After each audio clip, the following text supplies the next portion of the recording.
Gostaria de, nesta manhã, então, amados, partilhar um pouco da palavra do Senhor. Nós temos falado nas ceias muito sobre a morte de Cristo. Mas eu queria hoje trazer uma outra perspectiva, uma perspectiva sobre a ressurreição de Cristo. E aí, na primeira carta do apóstolo Paulo aos Coríntios, no capítulo 15, nós vamos ter uma exposição de Paulo, talvez a maior exposição sobre a ressurreição de Jesus Cristo na palavra. E é importante a gente estar atento a isso. Nós vamos ver alguns aspectos que realmente precisamos ter em nosso coração como igreja. Então, a palavra do Senhor, 1 Coríntios capítulo 15, a partir do verso 1, vamos estar lendo o capítulo inteiro para poder compreender mais sobre essas verdades que nós precisamos entender. Então diz assim: também vos notifico, irmãos, o evangelho que já vos tenho anunciado, o qual também recebeste e no qual também permaneceis, pelo qual também sois salvos, se o retiverdes tal como vos tenho anunciado, senão eu que creste em vão. Porque primeiramente vos entreguei o que também recebi. Isso Paulo está falando para a igreja de Corinto. Que Cristo morreu por nossos pecados segundo as Escrituras, e que foi sepultado e ressuscitou ao terceiro dia segundo as Escrituras, e que foi visto por Cefas e depois pelos 12.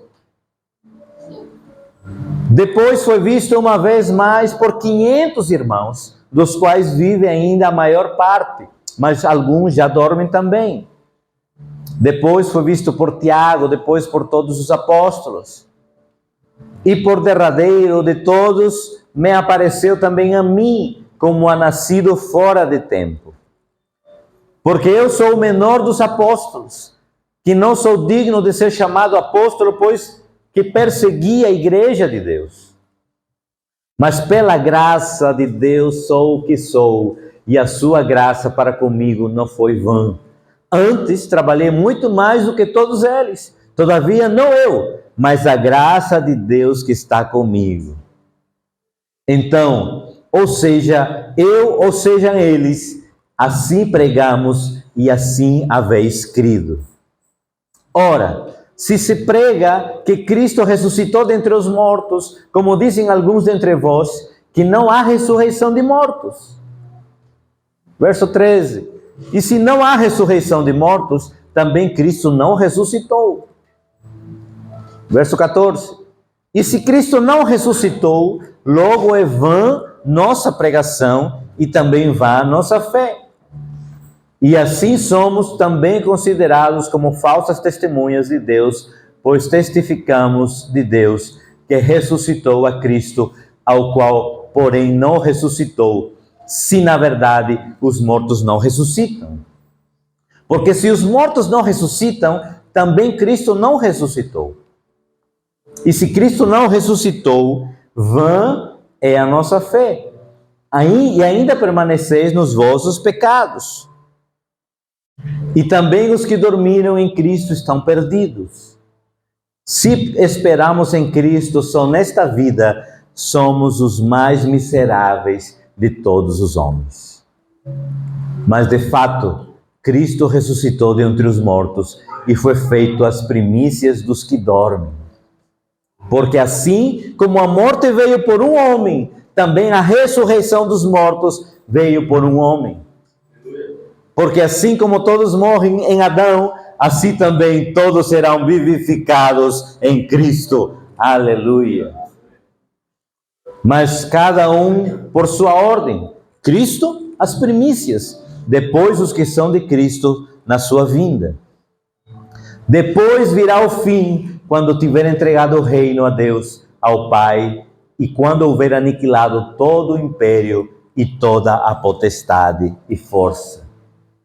Porque convém que reine até que haja posto a todos os seus inimigos debaixo dos seus pés. Ora, o último inimigo que há de ser aniquilado é a morte. Porque todas as coisas sujeitou debaixo dos seus pés. Mas quando diz que todas as coisas estão sujeitas, claro está que se excetua aquele que lhe sujeitou todas as coisas. E que todas as coisas lhe estiverem sujeitas, então também o mesmo Filho se sujeitará àquele que todas as coisas lhe sujeitou, para que Deus seja tudo em todos. Até aí, depois nós vamos ler mais. Mas eu gostaria de introduzir essa mensagem que vamos trazer nesta manhã como a melhor notícia que o mundo já ouviu, que veio de um túmulo vazio. Essa foi a melhor notícia, porque Jesus venceu a morte, arrancou o aguilhão da morte e matou a morte. Ele ressuscitou dentre os mortos. Se a morte tivesse triunfado sobre Jesus, estaríamos desprovidos de esperança. Não teríamos nenhuma esperança. Não estaríamos nem aqui. Mas graças a Deus que Jesus ressuscitou dos mortos. É interessante porque o túmulo vazio de Jesus, ele é o berço da igreja.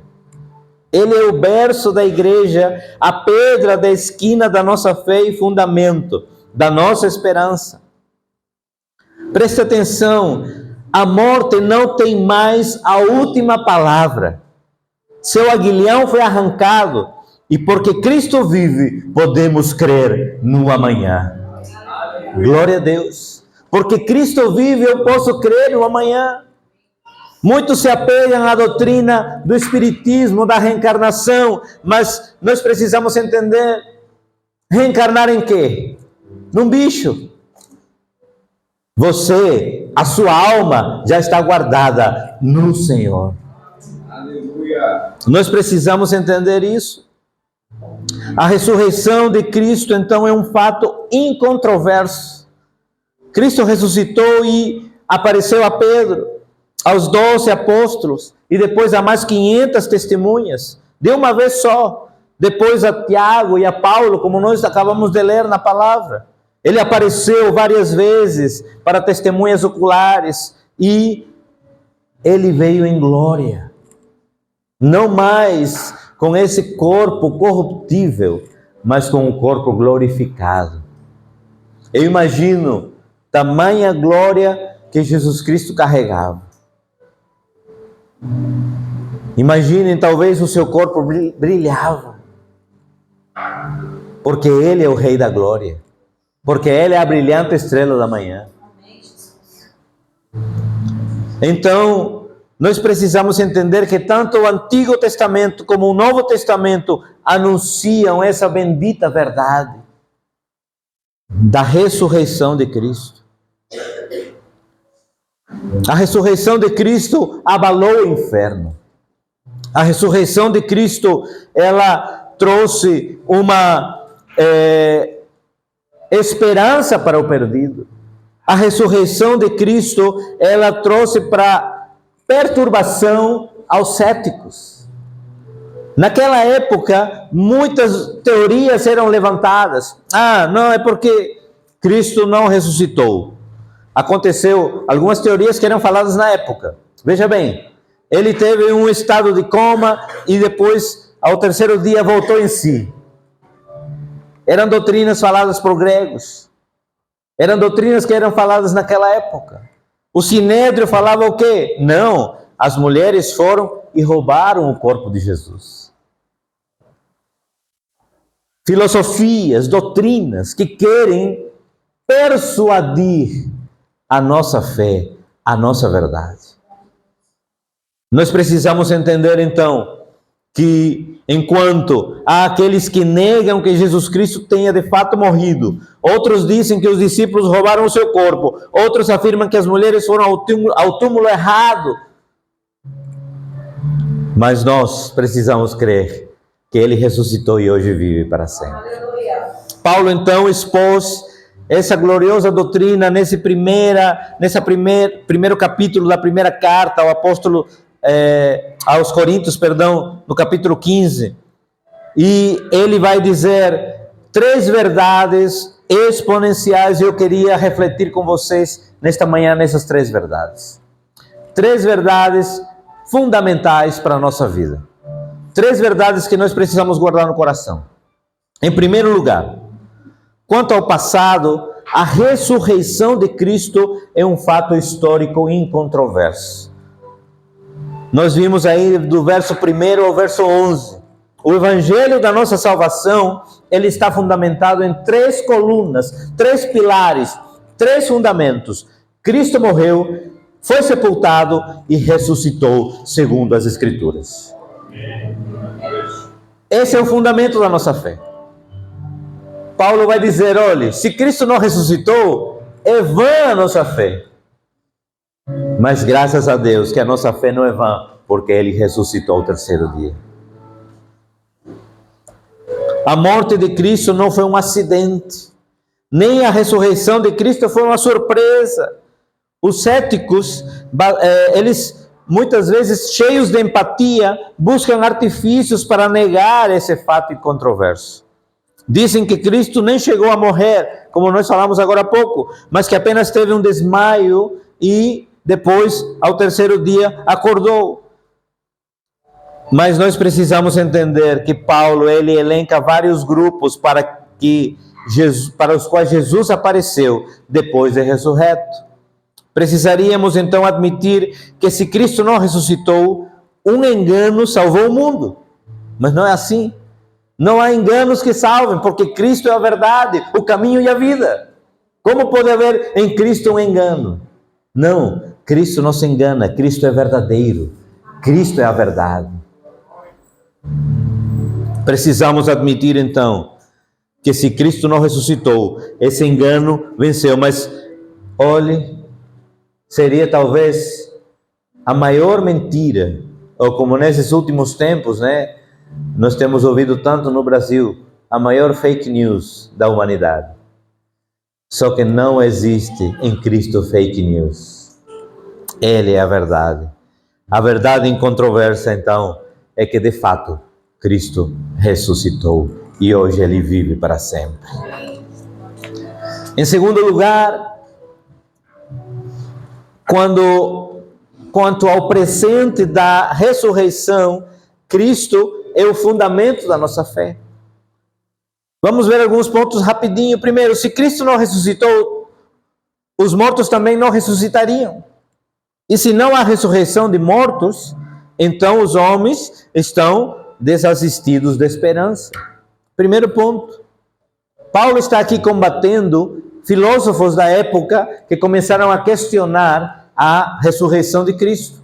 E ele vai combater com filosofia. Paulo era um homem muito inteligente. Ele era muito estudado. E ele combatia na linguagem daqueles que o combatiam. Então ele começa a dizer, por isso que no início, o texto que nós lemos pareceu meio filosófico, porque Paulo está combatendo os filósofos da época. Outro ponto é que se Cristo não ressuscitou, a pregação do Evangelho é vazia de conteúdo. Vazia por quê? Porque não teríamos fundamento para pregar. Não haveria um fundamento para nós dizermos, olha, Cristo morreu, mas ressuscitou ao 3º dia. A gente diria, Cristo morreu e nos perdoou. E acabou ali a história. Não. A ceia do Senhor, ela vai nos dar uma lembrança. A ceia é um evento memorial da igreja, onde nós reconhecemos que Jesus morreu, derramou, verteu seu sangue, entregou seu corpo em favor nosso, mas ao 3º dia ressuscitou. E mais, Ele voltará. Ele voltará. Cristo, então, Ele veio como um fundamento para a nossa fé.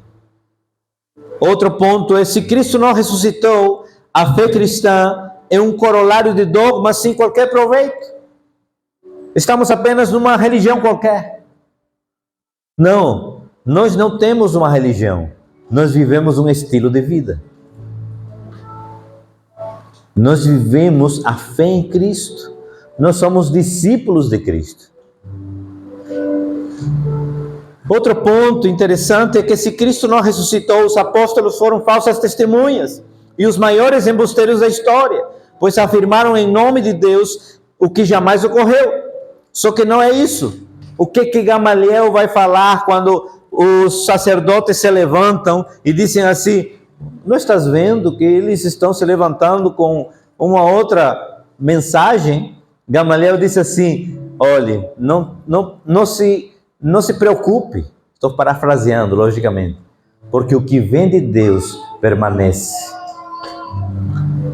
Estamos já 2000 anos, um pouco mais, do acontecido, e ainda continuamos com a pregação da mensagem do Evangelho. Começaram 12, hoje há milhões espalhados pelo mundo. Glória a Deus. Não é mentira, não foram falsas testemunhas. Outro ponto: se Cristo não ressuscitou, não existe qualquer possibilidade da redenção para o pecador, e então todos estariam condenados para os seus pecados. Graças a Deus que é verdade que sim, Cristo ressuscitou, porque senão eu não estaria aqui, você não estaria aqui. Nós agora estamos aqui porque fomos perdoados, porque fomos redimidos, não por algum mérito próprio, não, mas por pura graça. Acabamos de cantar: oh, que tremenda graça! Oh, que... Cadê? Vamos... Oh, que tremenda graça! Oh, que infalível amor! Tomou o meu lugar, a minha cruz levou, sua vida deu por mim. Estou liberto, enfim. Oh, Jesus, eu canto pelo que fez por mim. Aleluia. É isso. Por isso nós cantamos, pela tremenda graça do Senhor. Se você está aqui hoje, não é mérito próprio. Eu não estou aqui, olhe, se eu falasse para você 10% de como estou com minhas pernas aqui, eu ficaria deitado, pernas para cima em casa. Mas eu não estou aqui porque sou o pastor da igreja, não. Ou auxiliar, na verdade, né? Eu estou aqui pela graça do Senhor e porque Ele me chamou para proclamar as boas novas da salvação. É pela graça, por pura graça. Se Cristo não ressuscitou, outro ponto: aqueles que já morreram na esperança da vida eterna padeceram inevitavelmente. Mas não, a salvação veio por um homem. Como o pecado veio por um, a salvação veio por outro. E Ele perdoou os pecados de toda, diga toda, com força, toda a humanidade. O texto áureo da palavra diz assim: olhe, porque de tal maneira Deus entregou seu Filho unigênito. Para quê? Para quê? Todo aquele que nele crê não se perca, não pereça, mas tenha vida eterna. Ele veio para todos. João vai dizer, né? No capítulo 1, olha, Ele veio para os que eram seus, mas os que eram seus não reconheceram. Mas a todos os que reconhecem, Ele lhes deu o privilégio de serem feitos filhos de Deus. Olhe para seu irmão e diga assim: você é filho, você é filho. Você é filho. Filhos. Glória a Deus. Glória a Deus por isso. Somos filhos de Deus. Se Cristo não ressuscitou, então os cristãos são as pessoas mais infelizes, porque toda a sua crença não passou de uma tola ilusão, de uma esperança malfadada. Mas graças a Deus que isso não é verdade, porque Cristo ressuscitou e a nossa fé não é vã, a nossa fé é verdadeira. Glória a Deus por isso. A realidade incontroversa, então, é que Cristo ressuscitou como o primeiro dia, como o primeiro, da fila de muitos que viriam segui-lo. Ele estava, quantos já participaram de uma fila? Você está com aquela fome, olha, aquela fome grande, está na fila para pegar seu prato, naquela ansiedade. Cristo é o primeiro da fila. Ele está nos conduzindo de glória em glória, de vitória em vitória, não para uma comida que vai se acabar e acaba logo e depois a fome vem de novo, não, mas para uma coisa que é eterna, que é para sempre. Por último, em terceiro lugar, então, quanto ao futuro, a ressurreição de Cristo é a âncora da nossa esperança. Versos 35 em diante, nós vamos ler, por favor, João, de 35 em diante. Gostaria que você prestasse atenção nisso. Mas alguém dirá: como ressuscitarão os mortos e com que corpo virão? Insensato! O que tu semeias não é vivificado se primeiro não morrer. E quando semeias, não semeias o corpo que há de nascer, mas o simples grão, como o de trigo ou de qualquer outra semente. Mas Deus dá-lhe o corpo como quer, e a cada semente o seu próprio corpo. Nem toda carne é uma mesma carne, mas uma é a carne dos homens, e outra a carne dos animais, e outra a dos peixes e outra das aves. E há corpos celestes e corpos terrestres, mas uma é a glória dos celestes e outra é a glória dos terrestres.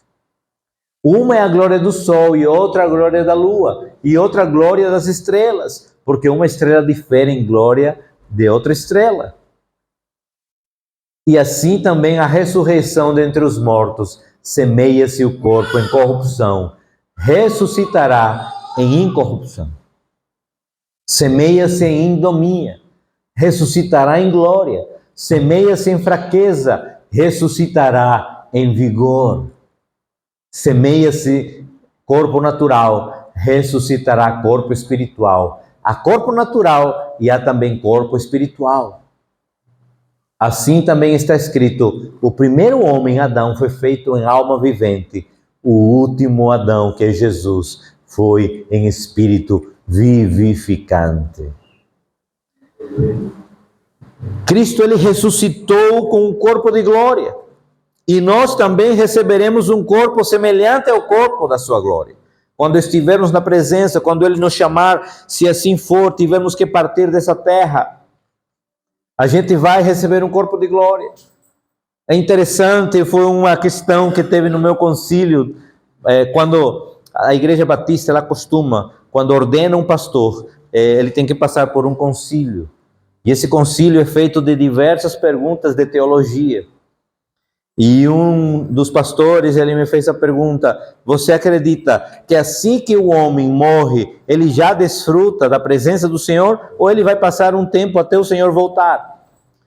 E a minha resposta foi bíblica, porque eu vejo isso primeiramente na história do rico Lázaro. Automaticamente a gente já desfruta da glória do Pai, porque você está em Cristo. E os que estão em Cristo, eles já vão desfrutar. Não existe aquele tempo de, como é que a Igreja Católica fala? Purgatório. Não existe o purgatório. Se existisse o purgatório, eu vou dizer, estamos nele. Mas não existe isso. Automaticamente você vai descansar, já está com o Pai, gozando da presença dele e esperando a igreja que um dia será levada, naturalmente ou quando ele voltar. Nós precisamos então entender, amados, que teremos esse corpo imortal, incorruptível, glorioso, poderoso, espiritual e celestial. Olha, para o bem aí daqueles que fazem nem o ginásio, não haverá mais banhas como os que eu tenho. Será um corpo incorruptível, sem defeito, porque o Cordeiro, puro e sem defeito, ele é o primeiro da fila. Ele nos conduz para isso. Não haverá mais cansaço, nem fadiga, nem teremos que trabalhar até muito tarde. Oh, glória, né? Porque estaremos na presença do Senhor, onde não há choro, nem tristeza, mas tudo será alegria e felicidade. Tinha uma irmã na nossa igreja lá no Brasil que dizia assim: Senhor, volta logo. Eu digo: mulher, deixa eu pelo menos desfrutar meu filho crescer. Mas na verdade, se nós pararmos para pensar, o mundo ele caminha de mal a pior. Mas você e eu fomos chamados para, em meio a esse mundo que caminha de mal a pior, ser uma lâmpada acesa no mundo tão desesperançoso, para ser uma gota de esperança nessas vidas. Precisamos disso. Cada vez que você tem essa sensação, lembre-se, você foi chamado com uma missão: pregar as boas novas do Evangelho de Cristo. Se possível, abrindo a boca, mas principalmente com a sua vida. Porque não existe melhor pregação do que o exemplo. Porque eu posso seguir aquela filosofia humanista, né? Faça o que eu faço, ou o que eu falo, mas não faça o que eu faço. A gente precisa viver uma vida abundante em Cristo. Quando Jesus voltar, então, em sua majestade e glória, os mortos ouvirão a sua voz e sairão dos túmulos. Você já pensou? Aí você vai pensar que é aquele trailer de thriller, né? Mas vai ser assim. A palavra diz que os mortos em Cristo ressuscitarão primeiro. Porque virá o grande juízo. E o juízo, ele é para todos. Nós passaremos por ele. Alguns de nós, e espero que todos nós que estamos aqui, possamos ouvir a seguinte voz: entra, meu amado, seja bem-vindo, entra na casa do teu Pai. Mas também haverá aqueles que dizem: não te conheço, afasta-te. Mas Senhor, eu estive pregando na Ágape, eu fui pastor da Ágape, não te conheço. Misericórdia. Muitos aí nesse mundo gospel querendo ser conhecidos. Mas quer saber o que eu quero? Eu quero ser conhecido por Jesus e não pelos homens. Que ele diga assim: meu filho, pastoreaste uma igreja. Uma pequena igreja, um pequeno rebanho, com muitas dificuldades, mas fizeste conforme a minha vontade. Eu não quero ser conhecido por ser um pastor de uma mega igreja. Eu quero ser conhecido como aquele que recebeu a missão e a cumpriu fielmente. Que Deus me ajude e me capacite para isso. E eu conto com as orações de vocês. Conto com a ajuda de vocês. Porque não é fácil. Mas Deus, Ele por isso levanta uma igreja. Para que juntos façamos isso. Ninguém faz a obra de Deus sozinho. Nós o fazemos em comunidade, em comunhão, como igreja. Que juntos possamos fazer isso.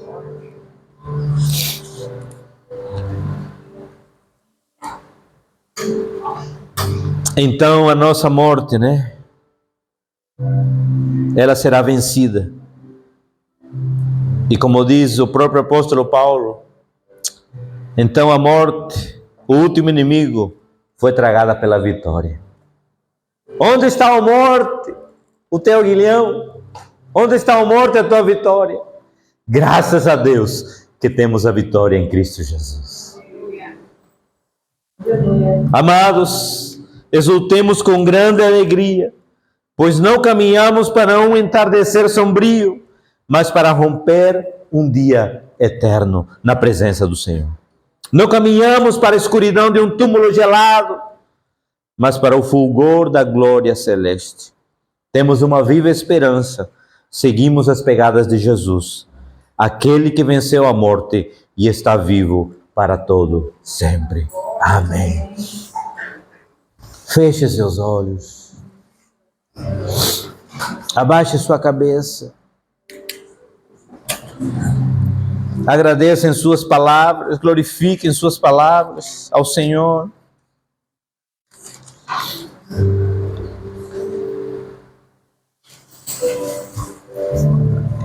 Oh, Pai, nós queremos te agradecer, Senhor, por essa maravilhosa graça, por esse infinito amor. Oh, Pai, sem ti nada podemos fazer. Oh, Espírito Santo de Deus, toma o teu lugar em nossas vidas, toma o controle das nossas vidas.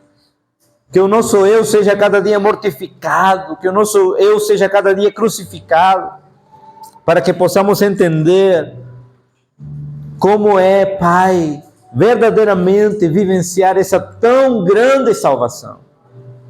Oh, Espírito de Deus, como igreja nós queremos reconhecer a nossa dependência. Queremos o teu nome engrandecer e agradecer-te por tua obra em nossas vidas. Confiamos em teu infinito amor,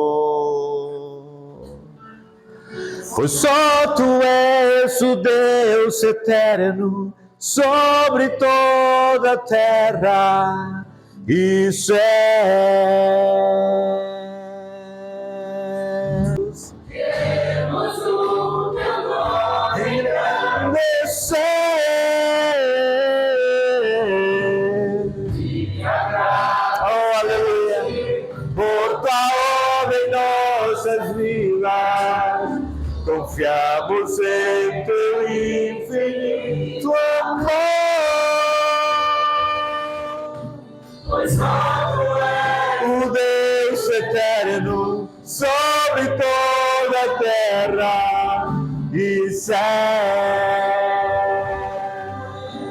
Só tu és o Deus, pois só tu és o Deus eterno sobre toda a terra, pois só tu és o Deus eterno sobre toda a terra.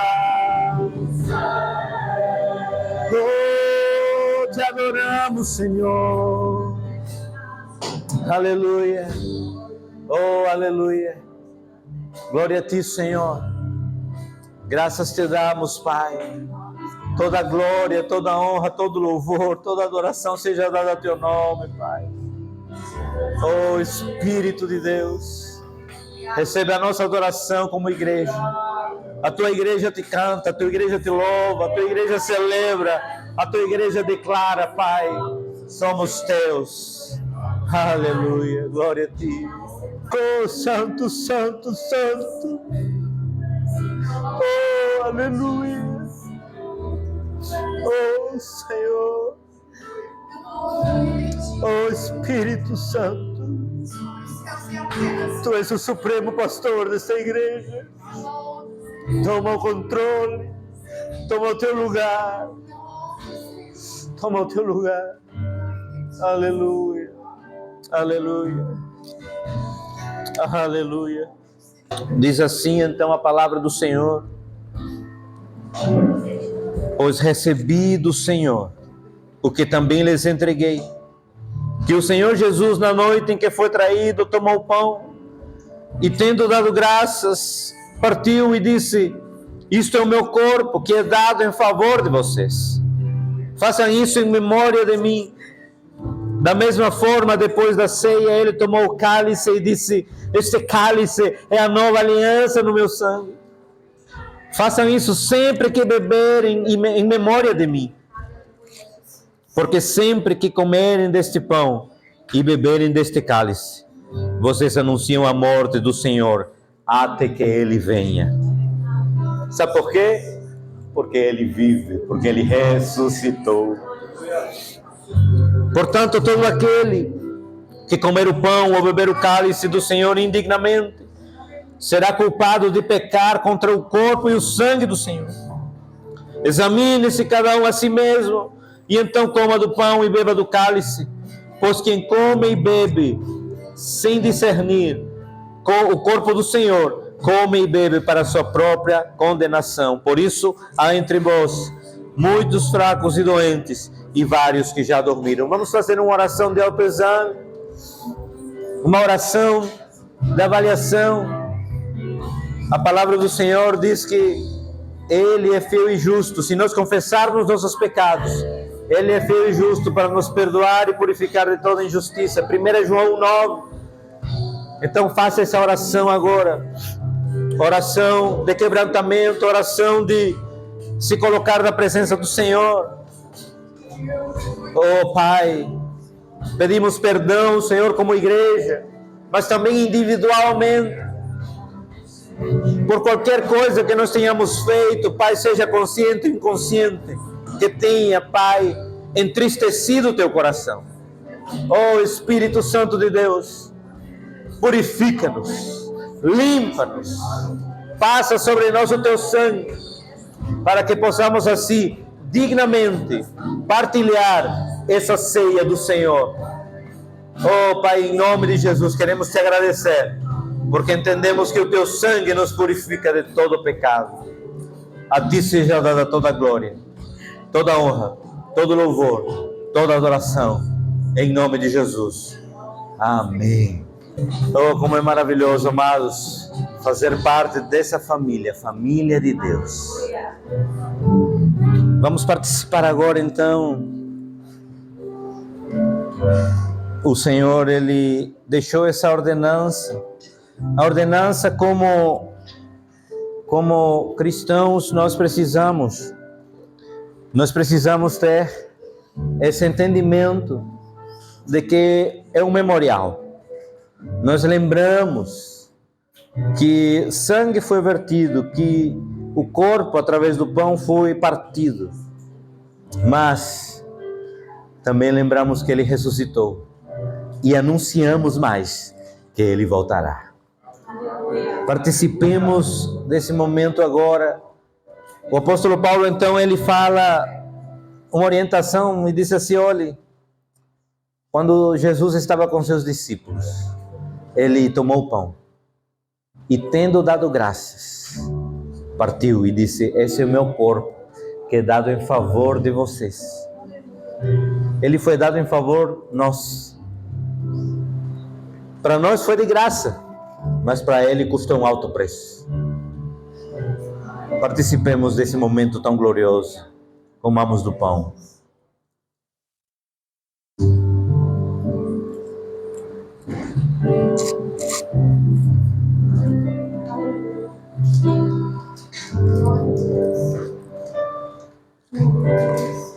Semelhantemente, Ele tomou o cálice e disse assim: esse cálice, ele é a nova aliança no meu sangue. Em si, isto aqui, amados, é um sumo de uva. Ele não tem poder, não tem efeito, mas ele hoje está simbolizando o sangue de Cristo. E pelo sangue de Cristo nós somos libertos. Pelo sangue de Cristo nós somos curados. Pelo sangue de Cristo nós fomos restaurados. Façamos isso como um símbolo da nossa aliança com o nosso Senhor. Semelhantemente, então, ele tomou o cálice e bebeu. Façamos isso. Aleluia. Porque Ele vive, posso crer no amanhã.